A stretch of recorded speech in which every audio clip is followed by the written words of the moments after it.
ఈసారి మీరు బాధపడుతున్నప్పుడు, వ్యతిరేక భావాలు మీలో తలెత్తుతున్నప్పుడు విశ్వం నుంచి మీకు అందుతున్న సంకేతాన్నే వినండి. ఆ క్షణంలో మీ దగ్గరికి వద్దామనుకుంటున్న మంచిని మీరు అడ్డుకుంటున్నారు. ఎందుకంటే మీరు వ్యతిరేకమైన ఫ్రీక్వెన్సీలో ఉన్నారు. మీ ఆలోచనలని మార్చుకొని ఏవైనా మంచి ఆలోచనలు చెయ్యండి. మనసులో మంచి భావాలు కలగడం మొదలు పెడితే మీరు కొత్త ఫ్రీక్వెన్సీకి మారడమే దానికి కారణమని మీరు తెలుసుకుంటారు. అందుకే విశ్వం మంచి ఆలోచనలని మీ దగ్గరికి పంపి దాన్ని రూఢీ చేస్తుంది.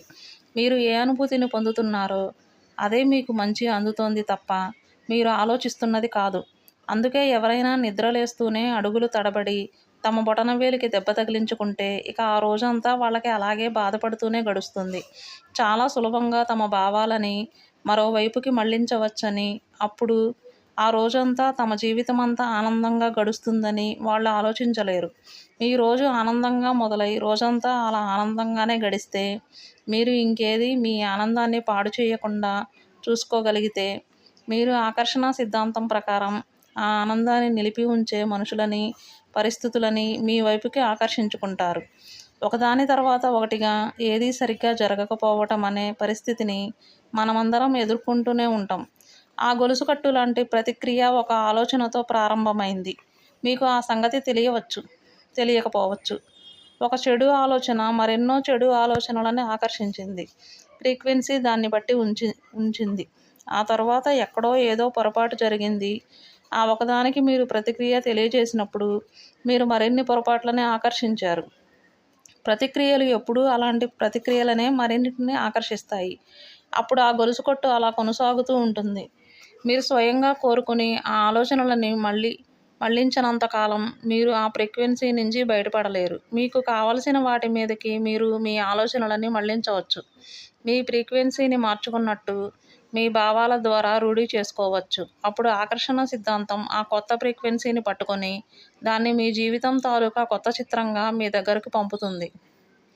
ఇక్కడే మీరు మీ భావాలని అదుపులో ఉంచుకొని మీరు మీ జీవితంలో కోరుకునే వాటి కోసం వాటిని శక్తివంతంగా ఉపయోగించుకోవచ్చు. ఇంకా శక్తివంతమైన ఫ్రీక్వెన్సీని ప్రసారం చేసేందుకు మీ భావాలని మీరు లాభదాయకంగా ఉపయోగించుకోవాలంటే మీరు కావాలని కోరుకున్న దానికి మీ భావాలని జోడించడం ద్వారా మీరు ఆ పని చేయొచ్చు. ఇప్పుడే మీరు ఆరోగ్యంగా ఉన్నట్టు అనుకోవచ్చు, సమృద్ధిగా ఉన్నట్టు భావించవచ్చు. మీ చుట్టూ ఉన్న ప్రేమని నిజంగా అది అక్కడ లేకపోయినా అనుభూతి ద్వారా పొందవచ్చు. అప్పుడేం జరుగుతుందంటే ఈ విశ్వం మీ పాటకి అనుకూలంగా మారుతుంది. మీ మనసులోని ఆ భావాలకి తగ్గట్టు ఈ విశ్వం స్పందించి అదే మీ ఎదుట ప్రత్యక్షమవుతుంది. ఎందుకంటే మీ భావాలు అదే విధంగా ఉన్నాయి కనుక. అయితే మీకు ఇప్పుడేమనిపిస్తుంది? మీకేమనిపిస్తుందో తెలుసుకునేందుకు ఒక 2 క్షణాలు ఆగి ఆలోచించండి. మీరు ఉండవలసినంత సంతోషంగా లేకపోయినట్టయితే మీ భావాలని లోపలి నుంచి పైకి లాగి అవి ఏమిటో తెలుసుకునేందుకు దృష్టిని కేంద్రీకరించండి. అలా దృష్టి కేంద్రీకరిస్తే మిమ్మల్ని మీరు సంతోషంగా ఉండే స్థాయికి తీసుకురావడానికి ప్రయత్నిస్తే మీరు బలంగా వాటిని పైకి తీసుకురాగలుగుతారు. ఒక పద్ధతి కళ్ళు మూసుకోవటం.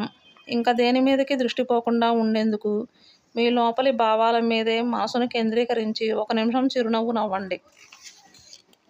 మీ ఆలోచనలు, మీ భావాలు మీ జీవితాన్ని సృష్టిస్తాయి. అదెప్పుడూ అలాగే ఉంటుంది గ్యారంటీగా. గురుత్వాకర్షణ శక్తి సిద్ధాంతం లాగే ఆకర్షణ సిద్ధాంతం కూడా ఎప్పుడూ తప్పు చేయదు. గురుత్వాకర్షణ శక్తి పొరపాటు వల్ల పందులు గాలిలో ఎగరడం మీరెన్నడూ చూడరు. ఆ రోజుకి వాటి మీద అది తన ప్రభావాన్ని చూపకపోవడం అనేది ఎప్పుడూ జరగదు. అదేవిధంగా ఆకర్షణ సిద్ధాంతానికి కూడా ఎటువంటి మినహాయింపు